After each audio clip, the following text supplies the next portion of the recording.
Welcome to the NAMB Podcast, where we bring you the voices that drive the mortgage industry. Join dynamic hosts Ginger Bell and Matt Shields as they dive into bold conversations with top experts, industry leaders, and change makers from across the country. From insider insights to game-changing trends, this is your front row seat to what's happening right now in the world of home finance.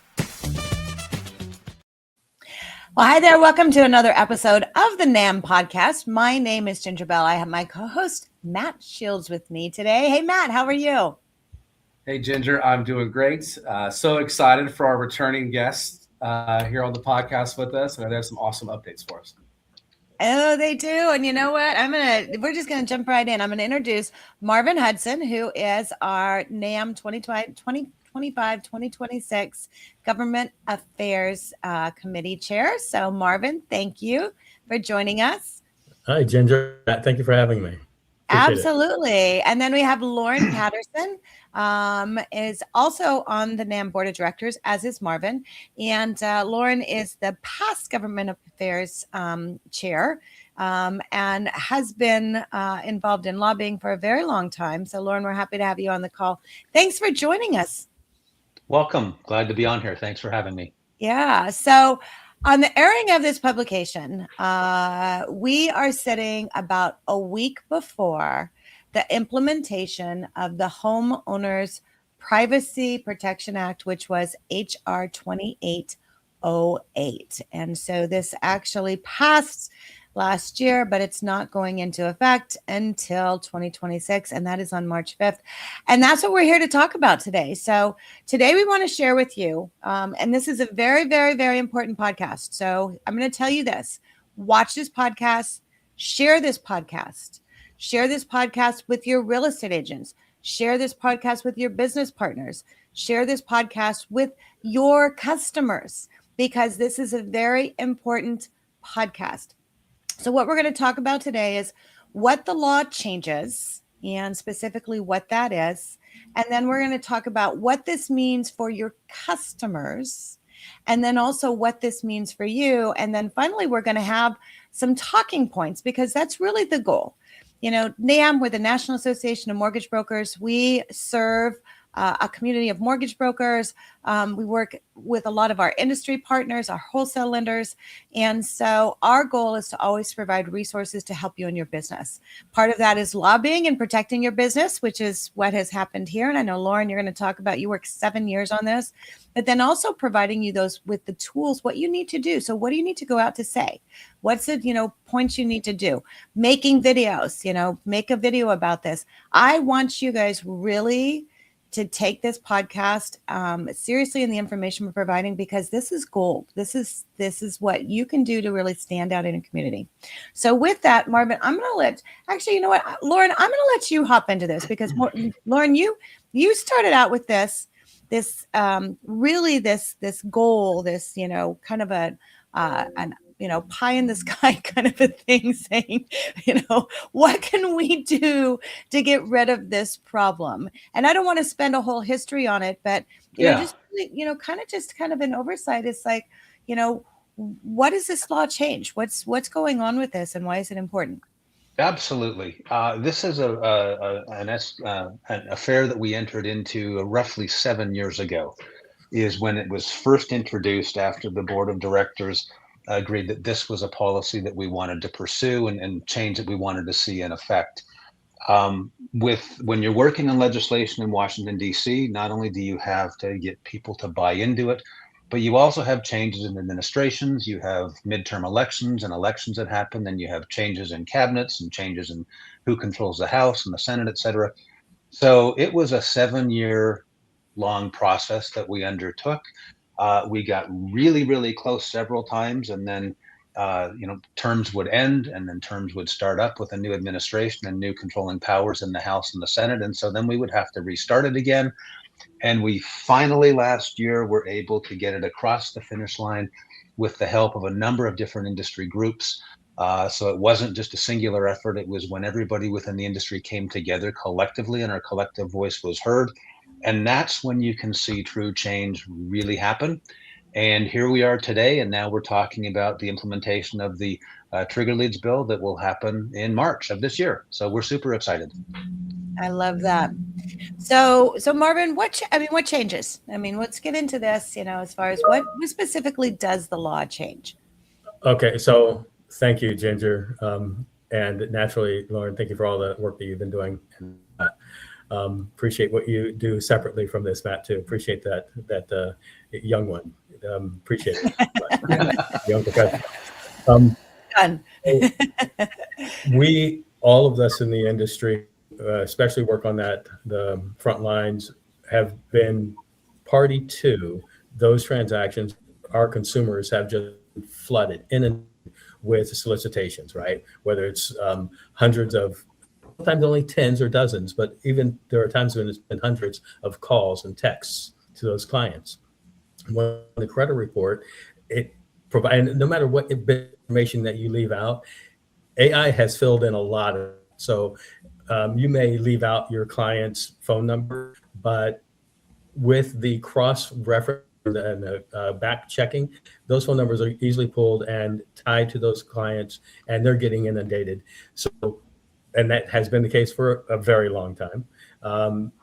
What this does is it restricts the three bureaus from selling that consumer's private information to any third party who is looking to introduce them to the consumer, to a mortgage transaction or into an insurance transaction. Insurance agencies and agents have faced this for a long time too, right? That industry. Right. So they are now restricted from, as of March 5th, restricted from actually selling that unless that third party can provide documentation that they have the consent of the consumer. And with that consumer, that first of all, they have to prove that they're going to be offering a firm offer of credit. It's not a solicitation we can do for you. This is what we are doing for you, sort of. Okay. With that, they have to provide that written documentation of that consumer having that consumer's consent, or they have to establish the fact that they already have a relationship with that consumer, whether it be from a banking relationship, whether it be from having done a mortgage for them before, or whether or not they're servicing the loan. Basically, it's those three categories. Okay. They don't fall categories along with offering that firm credit, then they cannot purchase from those bureaus. Those bureaus can the consumer's private information. So, and thank you for that. So those three things, and you think about this, basically what's been happening for a long time is the credit bureaus have been selling this information. It's like the Wild West out there. And Matt, I know you and I have had conversations about it. It's like, and for those of you who are listening, you get them into the opt-in, right? You make sure, hey, you tell them, this is what's going to happen before we're going to do this and this, and you prepare them for it, get them into where they're not going to get that. But that doesn't always happen. How many calls, texts can someone get? For example, Matt. Yeah. Oh boy. Even our past president, to testify to this, when we were pushing this back, I chaired government affairs the year before Lauren. Right. Lauren is currently the vice chair of government affairs. So you guys are okay. Gotcha. Yeah, there's a passion. You're like a power team. I love it. And really, what we're looking to, obviously, too, is we want to make sure that those who are on the GA committee, we're helping educate them so they can choose to maybe be elected as a chair next the year after, whatever the case may be. But back to this, the number of calls that can be made, Ginger, Matt, when we were soliciting different representatives in DC 2 years ago, our most immediate past president, Jim Neighbors, gave a perfect example. He was the vice president at that time, and his son did a loan application, completed a loan application, and received numerous. And it just goes to show you that you can't believe everybody. Numerous calls, more than a couple of them, and this was over 200 calls. More than a couple of them purported to be representing Jim in the transaction.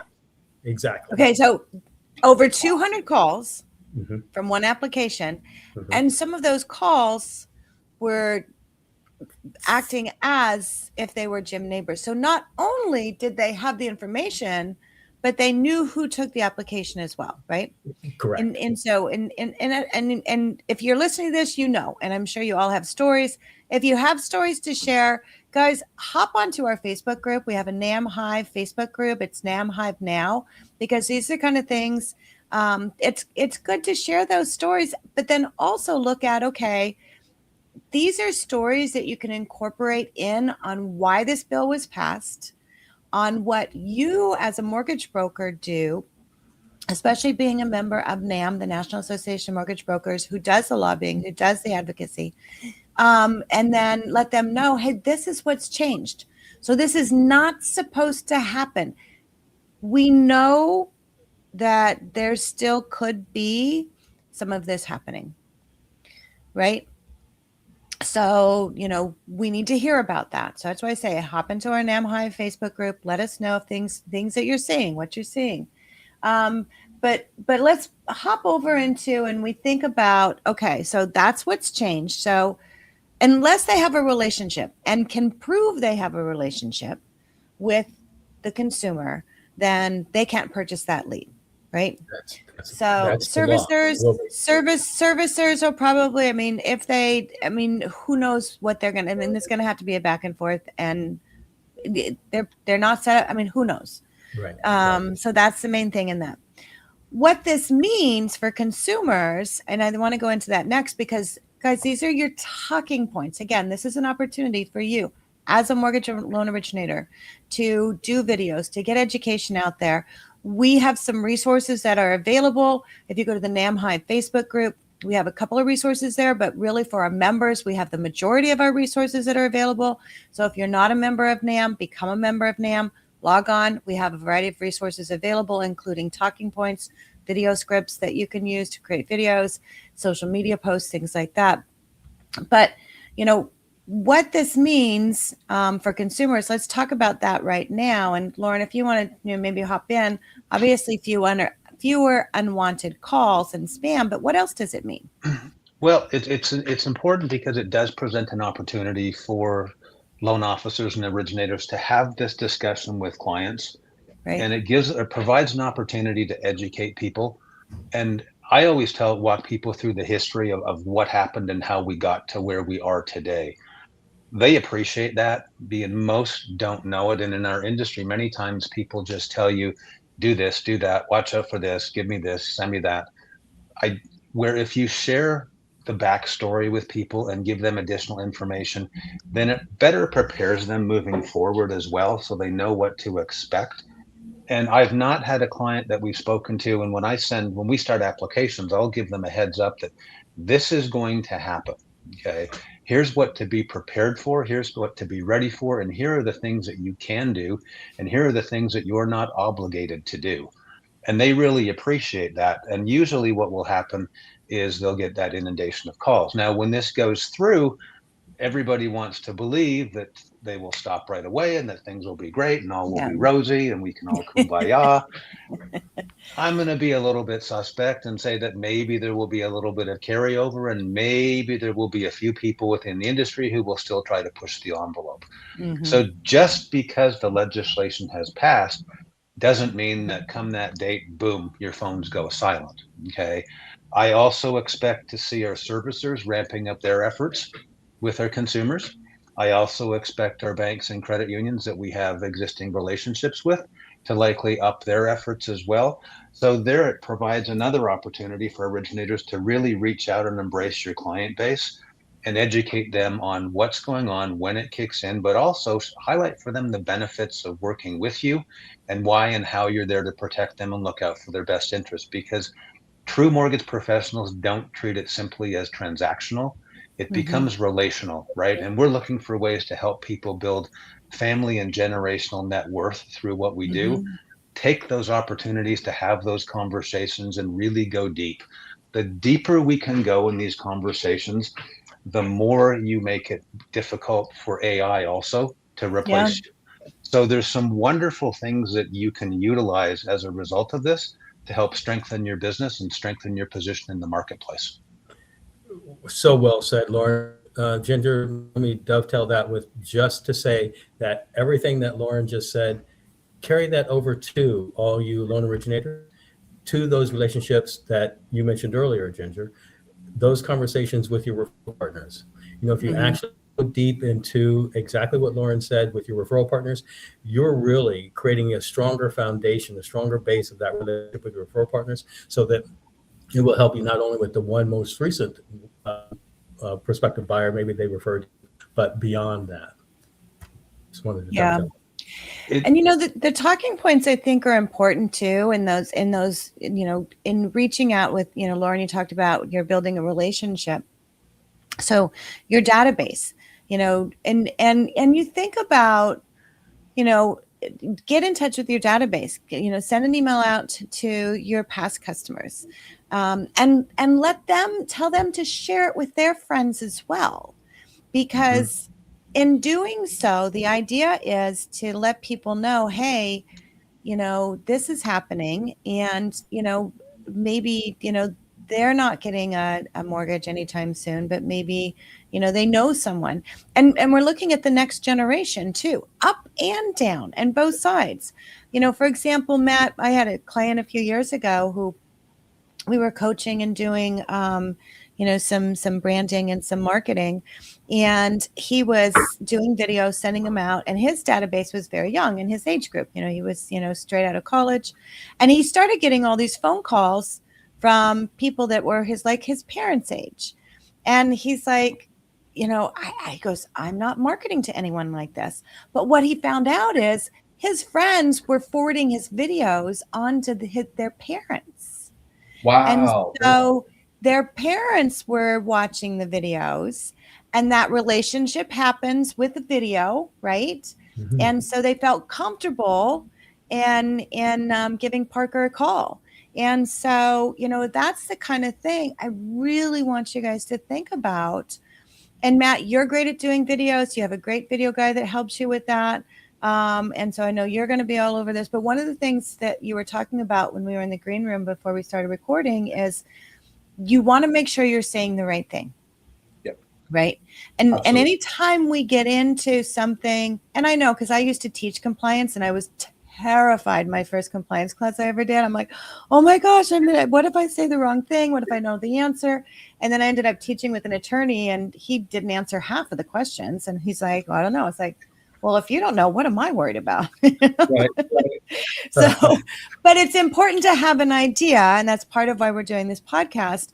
But also that's one of the resources we're going to give you is some of those talking points. So you know what to say, what's important. And it's hard when you're doing a video sometimes, because you're like, oh, and what if I mess up? Or, what if I get something wrong? Or, what if I have lettuce in my teeth? And it's like all those kind of things you think about when you're recording a video, right? And so we're going to give you some of those talking points. So again, we have some resources that are available.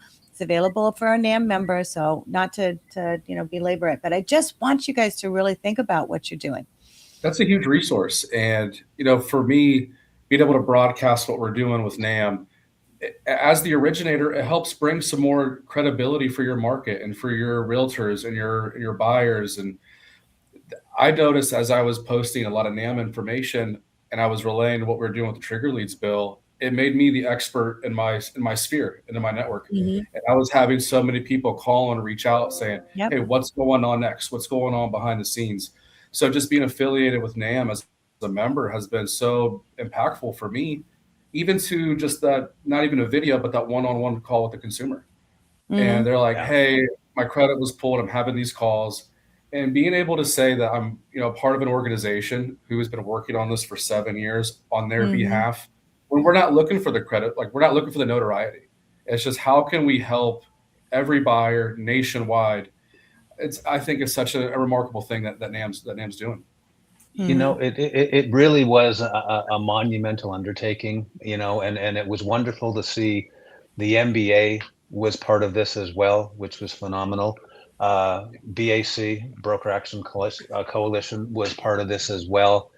And so you really have these three industry groups that came together for the benefit of the industry and the consumers that we serve. Matt, you're right. And Ginger, you'd mentioned about the talking points and things that we're giving. There's a lot of research that goes into it from the NAMB perspective, sort of the backroom work that gets done, because we want people to be prepared, but we want people to really excel as professionals within the industry and have access to that information and those resources. Because how many times have we all jumped on social media and you see a post and somebody's extremely confident in what they're telling you, then you go and do some research and you realize, wait a second, that wasn't right. That wasn't accurate, but wow, they look believable, Right. And so I think it's so important, especially in our industry, where the decisions that people make and what we do is the largest financial transaction typically that any one person will undertake, unless you're Donald Trump and you're buying city blocks, right? But this is the biggest financial move that people make. It's important that they have that information, and it's important that they have go-to professionals that they can rely on to give them accurate information, right? Right. And that's where I think it presents a wonderful opportunity for originators and professionals. Anytime you see legislation that changes, anytime that there's a shift in the marketplace, is an opportunity for us to educate and get out there and help our sphere, but also our real estate partners, our referral partners, our builder partners, et cetera. I don't know how many conversations I've had with people over trigger leads, for example, and it's amazing how many people within the industry aren't familiar with what they were, exactly how they worked, the scope of them, and how much revenue was generated by the bureaus for these. That people just had no idea. And when we would talk about it, they would have this look on their face like, right? You're kidding me. That's the scope of this? Because, we said, oh, look, I got 25 or I got 100 texts. That was a real pain in my butt, but life will go on. But then you see the impact that it has. So really take the advantage of the opportunity to help educate and promote both yourself, but also the knowledge in the industry, and share it with people. It makes you more valuable.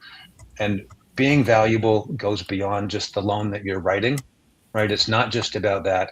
It's about what can you do to give back to the industry and the consumers that you serve. And when you approach it, I think from that vantage point, wonderful ancillary things will start to happen.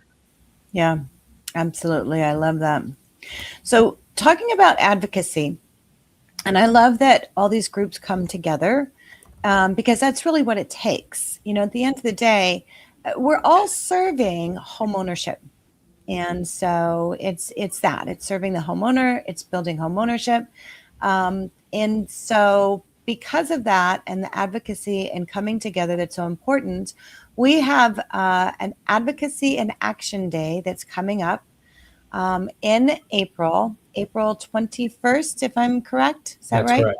That's correct. And Yes. so it will be in Washington, D.C., and it's an opportunity for various trade organizations within our industry to come together and to lobby together. So typically this is something we've done separately between different associations.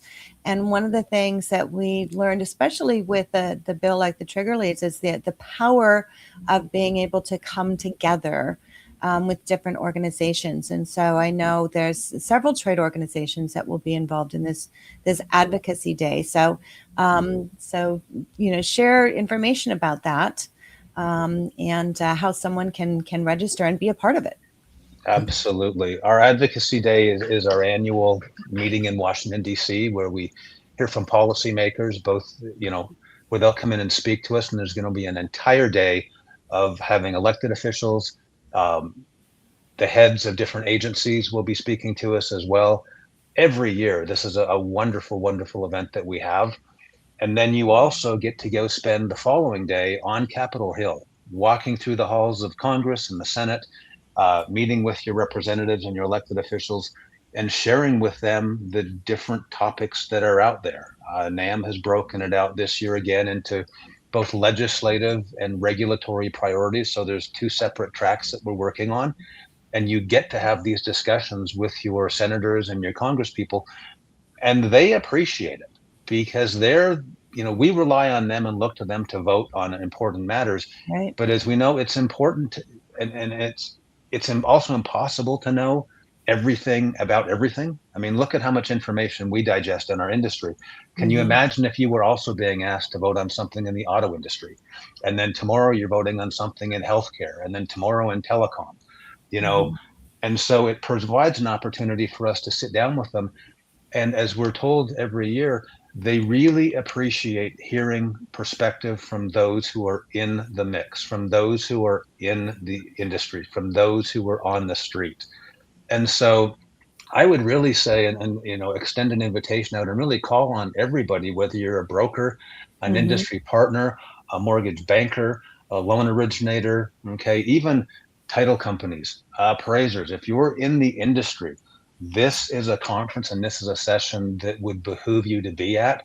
Add the fact that once you spend a day on Capitol Hill, when you've had a chance to walk through the halls of Congress and sit down with people, it will change your perspective on things. I mean, it is one of the coolest things I think that any of us can do. Yeah, 100%. I did my first day lobbying with NAMB. Oh gosh, I think it must have been 2005.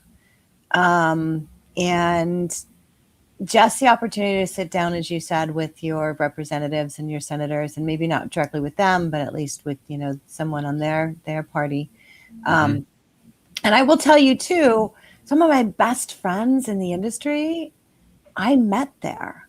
Yeah. And so it's not just a matter of, just going on your own. This is where you work, you meet other people who do the same thing that you do. And it's that working together and creating that bond that I think is so powerful, right? One of the biggest apprehensions that I had in going to my very first legislative conference was, I've never been on the Hill, I've never been in DC, and I've never spoken to a policymaker or their chief of staff in their office. Yeah. Holy Hannah, what am I getting myself into? I had that same feeling. Right. It's like, what am I doing? Yeah.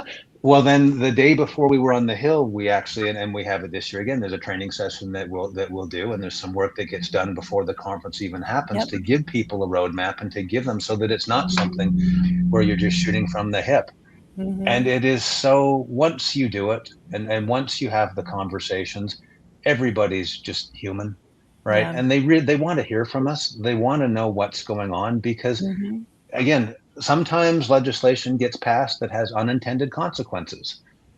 They don't know about that until we're there speaking to them about that. Right. And you're right. There's wonderful friendships that happen. You'll meet people from all across the country. I go every year. It's why I got involved in the association and my state association as well. It's sort of my thing. But I would encourage everybody, if you've never been before, to at least do it one time in your career. I guarantee you will not regret it. Yeah, well said. 100%. Very good. That was the first time I got to meet Marvin. That was at the Ledge conference. That was my first time meeting you guys, and just crazy how it's turned into our relationship. And so just everything that you guys just said of meeting great people, met you guys there. And this will be my second time going to the Hill this coming April. And that first experience, walking through the halls, there was nothing like it. And look what has happened with your trajectory and because of you getting further engaged, Matt. It's just been a boon to NAMB as a whole, and to yourself, that your career has continued to do well, and the relationships that you've continued to build through the young professional. That's fantastic. Absolutely. Yeah. Well, that's part of it, doing, and I know we're going to do a special meetup for our young professional group in DC as well. And so, maybe we can do something in Georgetown, which is one of my favorite places to go to. There we go. Good place to hang out. Very good. Sure. Okay. So I want to close this down. First of all, the change is happening on March 1st. So the implementation begins when this law goes into place and becomes, this is the line here. Okay. Then they can't sell them anymore unless that relationship is on March 5th. Right. Correct. So, and then the second thing is get the information out there, guys. Educate, educate, educate. This is an opportunity for us to really do what we do best in our industry, and that is help consumers. And so that's what you want to get out there, share the information, look for the resources that we're providing. Join our NAMB Hive Facebook group. If you go to nambhivenow.com, it'll take you right to the Facebook group. You can join there. You don't have to be a member of NAMB to join the Facebook group. We have a few resources there, but we do have most of our resources that are available for NAMB members. If you're not a NAMB member, become a NAMB member. It's honestly, guys, it's $150 a year. I mean, $150 a year. If you want to do it monthly, you can do it monthly. But I can tell you, I have blown $150 in way worse ways. Maybe even on a bottle of wine, Lauren Patterson. Oh, say it's not so. Good on you. Yeah. So, seriously, you guys, to support your livelihood, become a member of the association and really just, get involved. So Lauren and Marvin, thank you. Thank you for the service that you do for us. And I know you do it with a great heart and compassion, and that's very evident. So I personally thank you for that on behalf of everyone in the industry. And Matt, I know you do as well. Well, thanks for having us, Ginger, and thank you for those very kind words. And I think the job that you're doing with the Hive is absolutely phenomenal, right? And everybody, please join the Hive. Ginger's an industry icon. We all know the name. We've all seen her work. Published author. I can go on and on and on. Yeah. And with her with her running the Hive, it really is a special undertaking. So I encourage you to join. Matt, with young professionals, what can I say? Like, you are the young professional that should be leading young professionals. And then I get to serve with Marvin, who's the GA chair this year, which has been a privilege and an honor. So I'm just a happy guy right now. Like, things are going good. The only thing you need is snow in Utah. Yes, we've had less than an inch in the Salt Lake Valley, which I'm actually okay with that. The ski resorts need a little bit more. Yeah, they need a lot more. We're only at about 80% snowpack right now, so we need about another 20. Oh yeah. Well, very good. Well, you guys, thank you so much. For those of you who are listening, thank you for tuning in to the NAMB Podcast. Make sure and go to nambpodcast.com, and you can subscribe there so you get every single update. We post a brand new episode every single week. And then join the NAMB Hive and become a member of NAMB. So you guys, thanks so much. Wonderful. We'll see you on an upcoming episode. Thank Thanks for tuning in to the NAMB Podcast, brought to you by the National Association of Mortgage Brokers. For more episodes, resources, and guest interviews, visit nambpodcast.com. Don't forget to follow, share, and subscribe, and we look forward to seeing you soon.